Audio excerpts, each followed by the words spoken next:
Nessa aula nós iremos tratar do fenômeno da propagação do potencial de ação. Nós já entendemos que o potencial de ação é um fenômeno caracterizado por uma inversão da polaridade elétrica das células excitáveis, de modo que o polo positivo passa para o meio intracelular e o polo negativo para o meio extracelular. Vimos que esse fenômeno é transitório, que dura alguns milionésimos de segundo, e vimos as razões, os mecanismos que geram a despolarização e a repolarização da célula. Agora vamos examinar os mecanismos que levam ao avanço desse fenômeno membrana afora, de modo que ele avance por toda a extensão da célula. Então, estamos tratando de propagação do potencial de ação. A propagação do potencial de ação ocorre tanto na membrana de fibras musculares, como também na membrana de neurônios, especificamente se tratando de axônios de neurônios não mielínicos ou amielínicos, de uma forma muito semelhante. Então, seja em fibras musculares, seja em neurônios amielínicos, a maneira como o potencial de ação se propaga é basicamente a mesma. E por que eu me refiro a fibras nervosas, a axônios de neurônios e não ao neurônio como um todo? Porque no corpo do neurônio não acontece propagação de potencial de ação.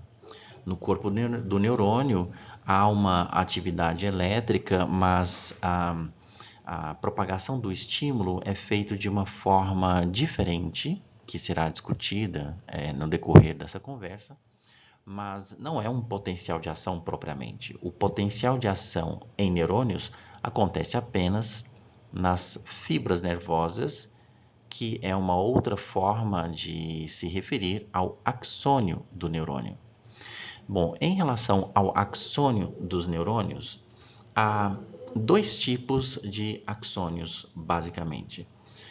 Os chamados axônios mielínicos ou fibras mielínicas e os axônios amielínicos ou fibras amielínicas.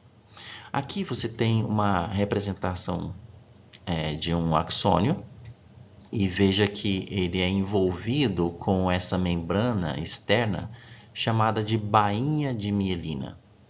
Aqui você vê que a bainha de mielina envolve esse axônio e é interrompida por intervalos chamados de nós de Ranvier ou nodos de Ranvier. Num corte transversal desta fibra, você teria mais ou menos essa imagem. Então, aqui ao centro temos o axônio e rodeando o axônio a bainha de mielina. Mas o que é de fato a bainha de mielina? A bainha de mielina é o resultado de uma projeção do citoplasma de uma célula satélite do axônio. No sistema nervoso central, essa célula satélite é uma célula da glia, especificamente tratando-se, nesse caso, do oligodendrócito. Então, essa célula satélite do neurônio, chamada de oligodendrócito, no sistema nervoso central, emite uma projeção do seu citoplasma que abraça, que envolve a fibra nervosa, como você vê aqui. E quando essa projeção dá várias voltas em torno do axônio, nós temos, neste caso aqui, uma bainha de mielina e, portanto, aqui uma fibra nervosa mielínica. Então, o processo de envolvimento, de isolamento do axônio por meio da deposição de várias camadas de membrana dessa célula satélite é o processo de formação da bainha de mielina.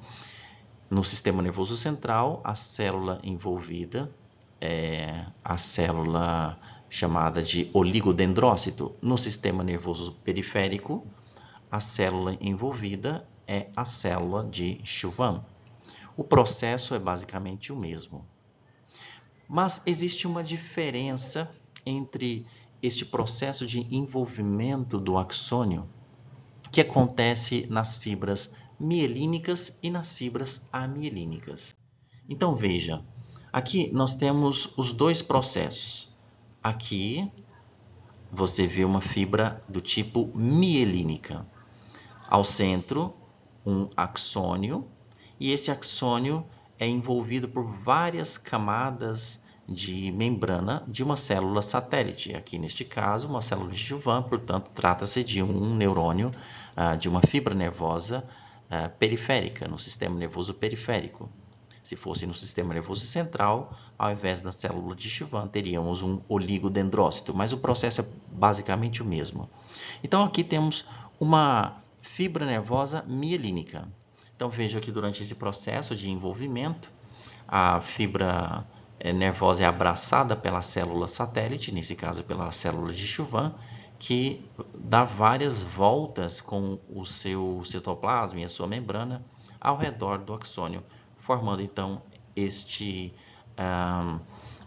essa bainha, né? Essa camada de vários trechos, né, da membrana da célula satélite, o que vai resultar num isolamento elétrico deste segmento do axônio em relação ao meio extracelular. Esse isolamento elétrico é interrompido a intervalos mais ou menos regulares, que são os nodos ou nós de Ranvier. Então, esta é a situação que acontece com as fibras mielínicas. Já as fibras amielínicas têm um processo um pouco diferente. Aqui você vê o que acontece com as fibras amielínicas. Todas elas, na verdade, têm um envolvimento, né, uma participação das células satélites, seja no sistema nervoso central, seja no sistema nervoso periférico.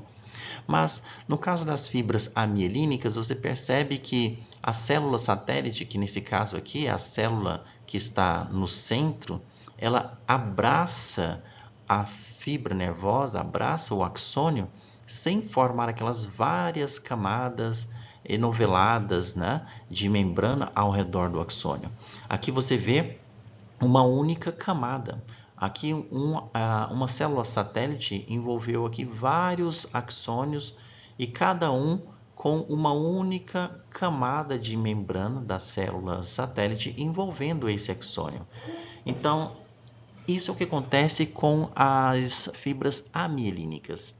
Então, elas têm uma camada de isolamento, mas é uma camada feita por uma única deposição de uma única membrana, né, da célula satélite ao redor do axônio, enquanto que na fibra mielínica são várias camadas da célula satélite, da membrana da célula satélite, que se depositam ao redor do axônio.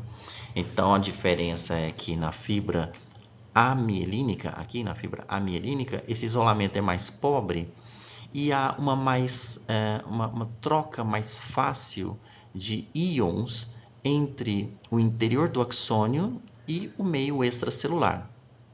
Já na fibra mielínica, essa troca iônica é quase nula na região em que há essa deposição de várias camadas de membrana, de modo que o interior do axônio fica praticamente totalmente isolado do meio extracelular, não havendo trocas de íons neste segmento onde há a deposição da bainha de mielina. Porém, nos nós de Ranvier, a troca de íons entre meio intra e extracelular é livre. Já nos axônios não mielínicos ou amielínicos, essa troca iônica é possível ao longo de toda a extensão do axônio. Então, fibras mielínicas têm várias camadas de membrana de célula satélite que se depositam de forma concêntrica ao redor do axônio. Já as fibras amielínicas têm uma única camada de membrana da célula satélite que envolve o axônio, e isso causa um resultado, né, diferente no isolamento elétrico entre fibras mielínicas, que tem um grande isolamento elétrico, e fibras amielínicas, que tem um pobre isolamento elétrico. Bem, o que desencadeia um potencial de ação e que vai resultar, portanto, na sua propagação? Basicamente, são 3 fatores que podem resultar na ativação de um potencial de ação, né? Fenômeno esse que já discutimos numa outra aula, mas pode haver um estímulo elétrico, um estímulo químico ou um estímulo mecânico. Um estímulo elétrico, quando há um estímulo, por exemplo, causado por uma despolarização de uma célula excitável. Essa despolarização pode ser induzida por uma célula vizinha ou mesmo por um equipamento externo, por um estímulo artificial que gere uma variação do potencial de membrana, resultando no atingimento do limiar de excitação.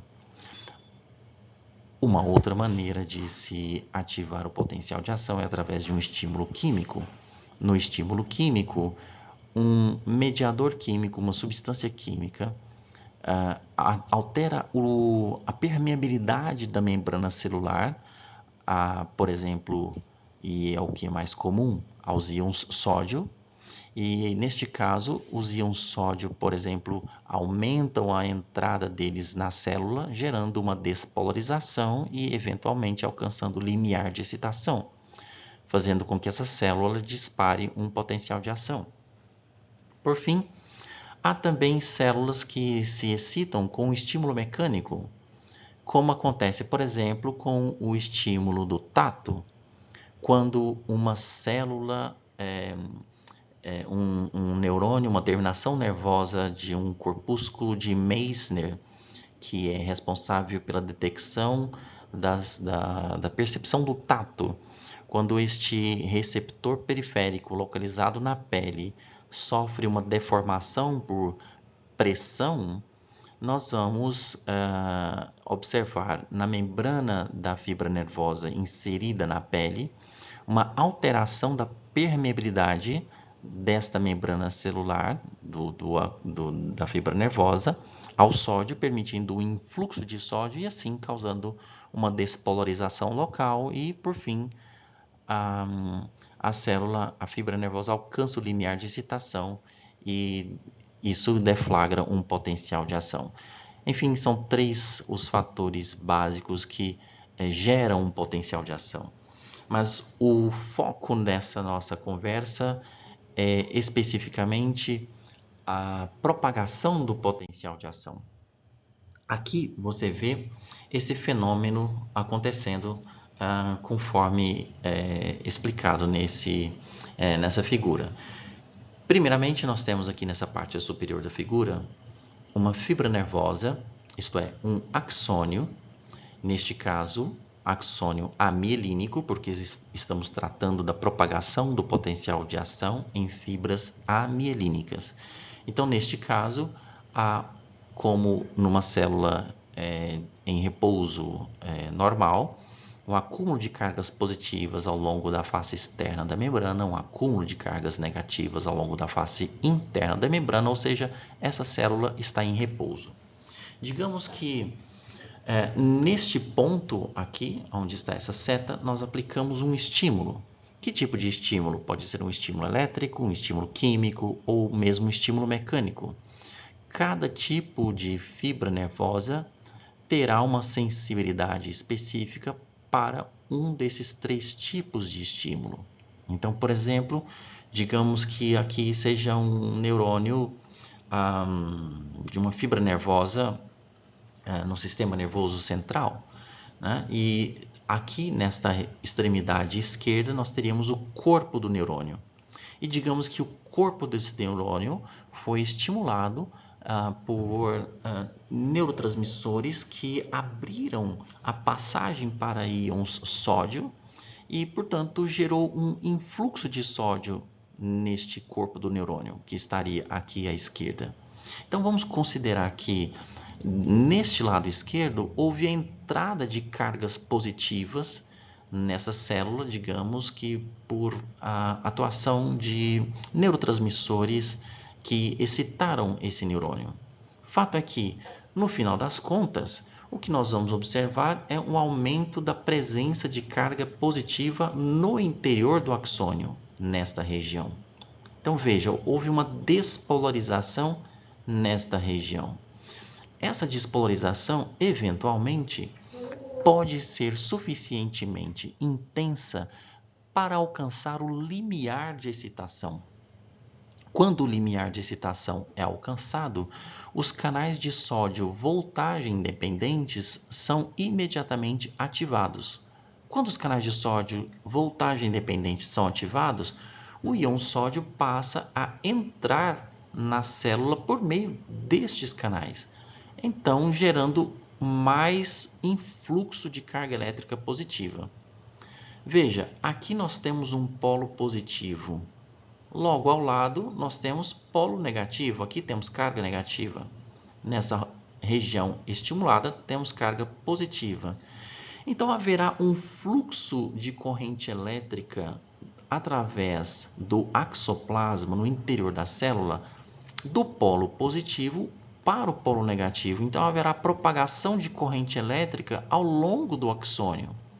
Na medida que essa corrente elétrica avança para a direita, ela causa uma redução da amplitude do potencial de membrana nessa área vizinha, fazendo com que os canais voltagem independentes de sódio nessa área vizinha também sejam ativados, gerando um influxo de sódio já nesta próxima região, nesse próximo segmento.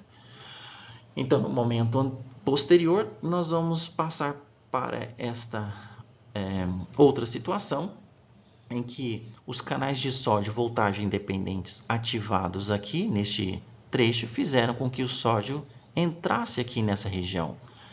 Então, o polo positivo, que agora é o interior da célula, avançou um pouco mais.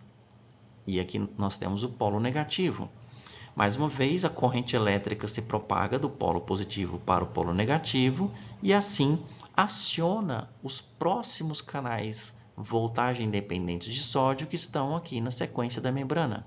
Esses canais de sódio voltagem independentes, por sua vez, são ativados e o sódio do meio extracelular passa a entrar na célula neste segmento, trazendo carga elétrica positiva para essa região, causando, portanto, a despolarização desta área. Veja, a consequência disso está representada aqui na figura de baixo. Então, você vê que neste segmento aqui já está despolarizado, a membrana já está despolarizada nessa região que foi ativada por último, né, no segmento, na figura anterior. E assim prossegue o fenômeno.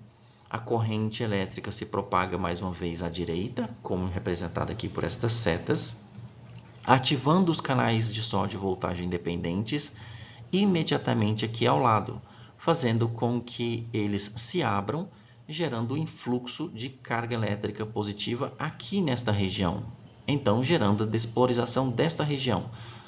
E assim sucessivamente, esse processo vai avançando, neste caso, como representado aqui, da esquerda para a direita.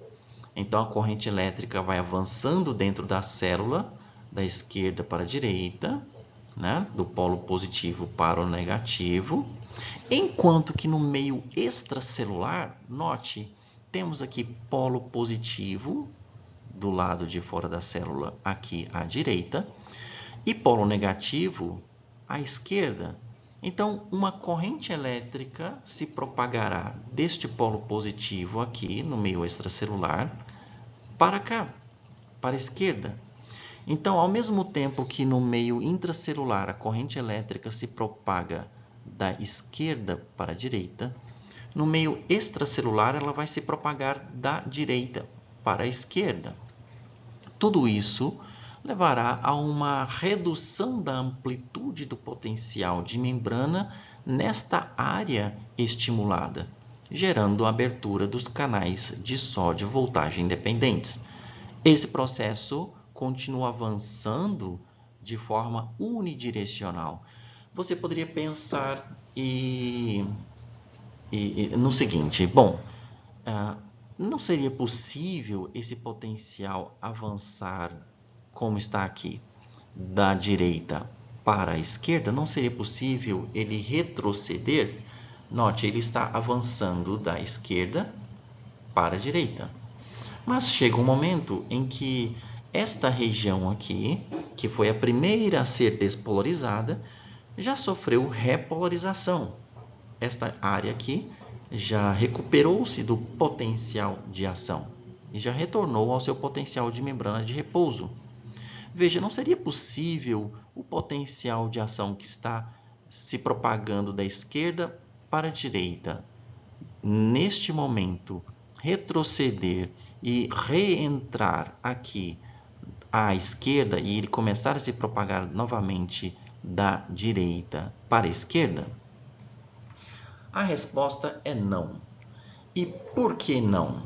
Veja, aqui nesta outra representação, né, está acontecendo uma propagação do potencial de ação, como foi explicado, né? A corrente elétrica flui do polo positivo para o polo negativo e assim a área excitada vai se alastrando, né? Mas neste caso aqui, que estávamos conversando, o potencial de ação não pode retroceder porque esta área que se recuperou do potencial de ação está ainda no período refratário absoluto e, portanto, os canais de sódio permanecem inativados. Eles estão fechados, mas inativados e, portanto, refratários a um novo estímulo. Assim, só resta ao potencial de ação se propagar de forma unidirecional. E assim, ele vai avançando ponto a ponto da célula até alcançar toda a extensão da membrana. Neste caso aqui, como ele começou na esquerda, ele vai se propagando da esquerda para a direita. Neste exemplo aqui, do lado direito, o potencial começou num ponto mais central e ele vai avançando do centro para as extremidades. Aqui, nesta outra figura, este fenômeno é abordado, é evidenciado com alguns detalhes a mais. E você vê aqui um axônio em repouso, quando de repente aplicamos um estímulo aqui na extremidade esquerda do axônio, próximo ao corpo do neurônio. Quando esse estímulo é aplicado, os canais de sódio voltagem independente se abrem e o sódio passa a entrar na célula nessa região. Isso é representado aqui por essas cargas positivas no interior da célula. Então, note que temos aqui um polo positivo e aqui no interior, no restante do axônio, que está em repouso, temos um polo negativo. A seta representa o sentido de propagação da corrente elétrica que vai do polo positivo para o polo negativo. Na medida que essa corrente elétrica se propaga, como você vê aqui, vai se propagando, né, do polo positivo para o polo negativo, ela ativa canais iônicos de sódio voltagem independente aqui nessa região vizinha, causando então a ativação desses canais, fazendo com que eles se abram, gerando então a entrada de sódio por esse ponto logo aqui vizinho. Então nós vamos ter a propagação do potencial de ação aqui neste momento 1 dessa região para esta outra região no momento 2. Então veja que agora é este segmento que está despolarizado. Enquanto que aquele segmento anterior, que acabou de passar pela despolarização, sofre uma repolarização com a saída de íons potássio. E veja que a célula se repolarizou aqui. Ela voltou a ter cargas positivas no meio extracelular e cargas negativas no meio intracelular, de forma que o potencial elétrico nesta região está muito semelhante ao que está acontecendo aqui nesta região à direita. No entanto, veja, neste segmento que está excitado, estão entrando íons sódio, portanto estão entrando cargas positivas e está havendo uma inversão da polaridade elétrica nesta região, de modo que o polo positivo aqui gera uma corrente elétrica para o polo negativo, aqui à direita, mas também em direção ao polo negativo à esquerda. No entanto, o potencial de ação se propagará apenas para a direita e não para a esquerda. Então, o potencial de ação não retrocederá para a esquerda. E por que não? Porque os canais de sódio aqui, neste segmento, ainda se encontram no período refratário absoluto. Portanto, as comportas dos canais iônicos de sódio nesta região ainda estão no formato inativo. Lembre-se que os canais de sódio voltagem independentes têm três formas de apresentação, né? Os canais podem estar fechados, inativos, portanto, fechados, mas não responsivos, e no estado aberto. Então, neste caso aqui, os canais estão fechados e inativos. Aqui, os canais de sódio estão abertos. E aqui, eles estão fechados, porém responsivos, né? Então, aqui, nós dizemos que os canais de sódio estão fechados. Aqui, eles estão ativados. E aqui, eles estão inativados. Portanto, com essa despolarização acontecendo no ponto central desta fibra nervosa, só restará ao potencial se propagar para a direita, né? Enquanto que a corrente elétrica se propaga tanto para a direita quanto para a esquerda. Mas essa corrente elétrica que se propaga para a esquerda não resulta em abertura dos canais de sódio voltagem independentes nessa região, porque eles estão inativados. Mas a propagação de corrente elétrica que vai da esquerda para a direita, atingindo os canais que estão fechados aqui, resulta na sua ativação, na sua abertura. Assim, o potencial de ação passa para este segmento mais à direita. Mais uma vez, esse potencial de ação se propaga à direita, mas não se propaga à esquerda. Por que ele não se propaga à esquerda? Porque este segmento acabou de passar pela excitação. E os canais de sódio voltagem independentes neste segmento ainda se encontram no período inativado. Eles estão fechados e inativados. Aqui neste segmento, os canais estão ativados, estão abertos. O sódio está entrando por este segmento.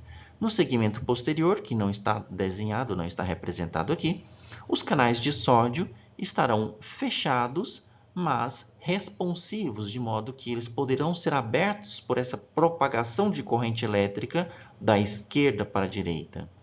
Aqui, com esse fluxo de corrente elétrica da direita para a esquerda, os canais não irão responder. No entanto, um pouco mais à esquerda, neste segmento, os canais de sódio voltagem independentes já retornaram ao seu modo responsivo. Então, eles estão fechados e respondem a um novo estímulo. No entanto, eles estão muito distantes deste ponto despolarizado, de modo que a corrente elétrica que se propaga da direita para a esquerda perde muita força, perde intensidade, e quando ela chega aqui neste ponto mais distante, ela já está muito fraca para resultar na despolarização suficiente para alcançar o limiar de excitação.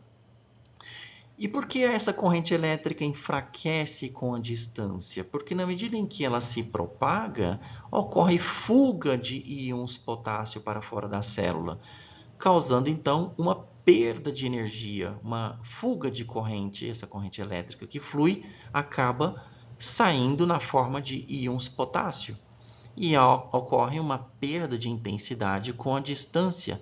Nós chamamos isso de decaimento da corrente elétrica, de modo que só resta ao potencial de ação numa fibra amielínica se propagar num único sentido. Ela vai se propagando, neste caso aqui, no exemplo, da esquerda para a direita, e na medida que ela vai avançando, os trechos imediatamente ao lado do segmento excitado, como é o que acontece aqui com esse segmento verde, ele está repolarizado, mas ainda no período refratário absoluto. Passado um certo tempo, a ativação dos canais de voltagem dependentes está um pouco mais à direita, isto é, o ponto excitado está aqui mais à direita. Aqui no meio, a célula está no seu período refratário absoluto, portanto, não responde a um novo estímulo, por mais intenso que ele seja. Enquanto aqui, ela já saiu do período refratário absoluto, mas está, de novo, num segmento muito distante do ponto estimulado, de modo que será impossível, em condições fisiológicas, que este segmento aqui mais à esquerda seja ativado por este segmento estimulado aqui à direita. Portanto, o potencial só se propagará da esquerda para a direita, neste caso aqui representado assim. Nas fibras amielínicas, a propagação do potencial de ação segue ponto a ponto da membrana, né? Como nós estamos vendo aqui. E essa condução da corrente elétrica ao longo do axônio, nós chamamos de condução eletrotônica. Então, ela se deve ao fluxo de cargas elétricas do polo positivo para o polo negativo. Esse fluxo de cargas elétricas vai acontecer numa certa velocidade. Essa velocidade será tanto maior quanto mais calibroso for este axônio. Porque quanto mais calibroso for este axônio, menor resistência ao fluxo de cargas elétricas, ao fluxo de íons no interior do axônio, ele oferecerá. Então, um axônio mais calibroso oferece menor resistência à propagação de corrente e ela flui com mais rapidez. A velocidade de propagação será mais rápida. Mais rápida quanto? A velocidade de propagação é bastante variável, mas ela pode variar desde alguns centímetros até alguns poucos metros por segundo de velocidade. Quanto mais estreita for a célula, quanto mais estreita for a fibra, maior a resistência à propagação da corrente e, portanto, menor a velocidade de propagação. Quanto mais calibrosa for a célula, menor a resistência à propagação da corrente e, portanto, mais rápida será a velocidade de propagação da corrente elétrica. Bem, então é assim que acontece a propagação do potencial de ação em fibras nervosas amielínicas.